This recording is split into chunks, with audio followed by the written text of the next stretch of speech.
Muito bem, amigos, amigas, todos que nos acompanham aqui no podcast Mesa de Debates de Tudo Um Pouco. Aproveitando o ensejo dessa semana, conforme alguns devem ter acompanhado aí pela rádio, parceria aí com a Ramevale São José dos Campos, recebendo o Jorge para bater um papo com a gente, fazer um blocult um pouco diferente, o bloco cultural aqui do Mesa de Debates. E ele traz alguns assuntos pertinentes, importantes aí para a gente entender como que está a realidade da cultura em São José dos Campos e, evidentemente, assuntos aí que vão, com certeza, despertar o interesse aí de muitos. Primeiramente, obrigado aí novamente pela participação aqui, Jorge. E fala um pouco como você está vendo esse cenário aí da cultura na cidade. André, novamente, muito obrigado pelo espaço, pela oportunidade e pelo apoio ao movimento que você e Guilherme têm dado, a esse serviço imprescindível que vocês prestam a dar e que é raro aqui em São José dos Campos, amigo. E São José dos Campos é uma cidade rica, vasta e recentemente recebeu um título de capital da cultura. No entanto, o que nós, quanto trabalhadores da arte e cultura, fazedores, espectadores, o que nós temos visto é um retrocesso nas políticas públicas culturais do município. A gente tem assistido anualmente a Fundação Cultural devolver dinheiro para a prefeitura, a gente tem visto corte no orçamento dos festivais da cidade, que sempre tiveram relevância nacional, como o Festidança, o Festivale. A gente vê cortes nas oficinas culturais da cidade, de viola, violão, dança, teatro, infinitas oficinas, memória, corte no número de vagas dessas oficinas, que já foi 8.000 vagas, hoje são 2.500 vagas, e redução no período de contrato dos prestadores de serviço, dos oficineiros.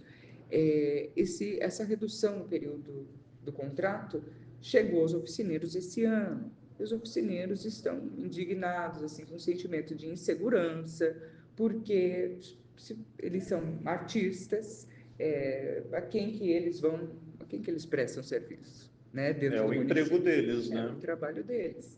Então, muitos prestam serviço em escolas, em espaços culturais, espaços de convivência, em espaços como o SESC, que é quem efetivamente compra nossos trabalhos, mas é muito difícil certos tipos de arte ter alguma mercadologia, compreende, André? Porque é muito difícil chegar nesses espaços como SESC, SESI, tudo carece de credenciamento, de documentação, de burocracia. E, por exemplo, André, aquele mestre de cultura popular lá nos rincões aí da cidade, é quase que inacessível esse tipo de ambiente para esses mestres. Então, o que o órgão gestor de cultura na capital da cultura deveria promover, não está promovendo, que é o acesso à democratização e todo o estatuto da Fundação Cultural, o ideário da Fundação Cultural, é que ela fosse um espaço democrático, um espaço de despertar o desejo, e o que a gente tem visto é um desmonte. Por isso, o movimento artístico está unido esse ano, o movimento está comprometido com a construção de um Conselho Municipal de Cultura independente da Fundação Cultural Cassiano Ricardo, porque a gente não sabe o futuro da Fundação Cultural Cassiano Ricardo, que é a autarquia competente pela política pública no município. Porque os funcionários da Fundação concursados estão morrendo, aposentando, sem que haja renovação, né? Sem que haja oxigenação dessa instituição.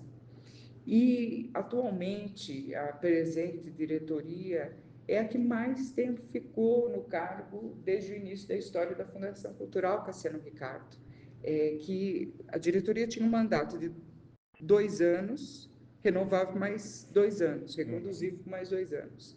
Em 2023, a Câmara aprovou um projeto de lei que do Estatuto da Fundação, que mudava o Estatuto da Fundação somente no que se refere ao período de mandato da diretoria.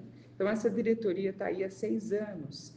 E é muito triste a gente ver esses desmontes, esses cortes, essa devolução de dinheiro, essa redução no orçamento dos festivais, tudo nessa gestão.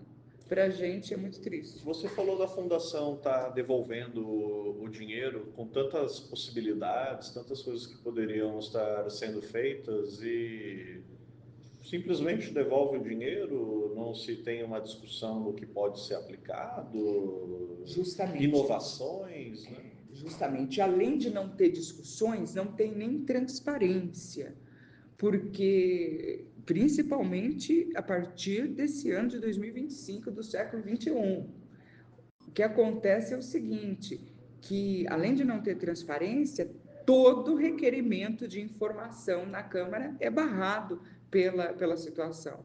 Nessa votação esdrúxula que é de 9 a 11 o tempo todo. Então, a gente não tem nem acesso às informações específicas.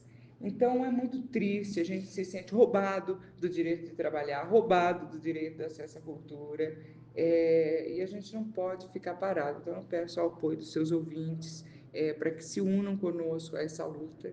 E no dia 13, domingo, vai haver ali em frente ao Parque da Cidade um ato contra a concessão dos parques públicos de São José, que querem transformar em shopping, com roda gigante, etc.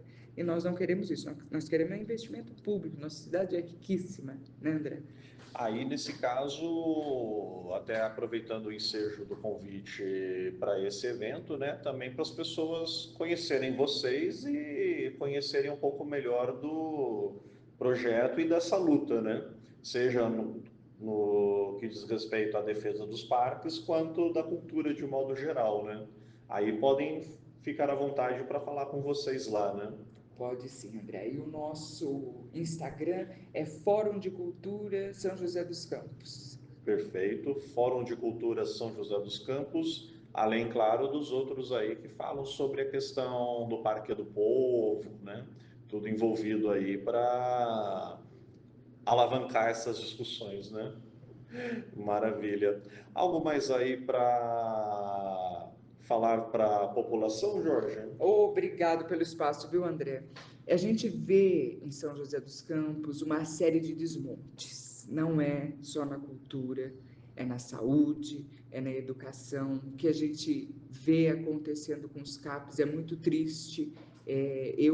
Esse ano, quando eu ia começar a dar oficina no CAPS, no dia em que eu ia subir uma oficina de criação literária no CAPS, cortaram a minha oficina. E a gente vê um descaso com a saúde em São José dos Campos, um descaso com a educação, a gente vê o professor sendo substituído por cuidador para ganhar R$ 1.600 por mês, trabalhando 40 horas semanais. É uma precarização do trabalho, é um desmonte, a gente não pode deixar que isso aconteça com essa cidade que é rica e vasta no que se refere à cultura, amigo. Perfeitamente. Agradeço aí sua participação novamente, né? Sempre bom aqui dar voz a quem precisa para mostrar uma outra São José, uma outra São Paulo, um outro Brasil aí que muitos acabam não falando, né? Novamente, obrigado, Jorge. Muito obrigado, André. Vida longa ao portal. Muito obrigado pelo espaço, pela oportunidade, pelo apoio, viu, amigo? E é isso aí, vamos ficando por aqui, nosso Blocout desta semana, e lembrando aí vocês sobre as questões do parque, e quem puder, compareça aí para esse ato que vai ser muito interessante. Um beijo no coração de todos e tchau!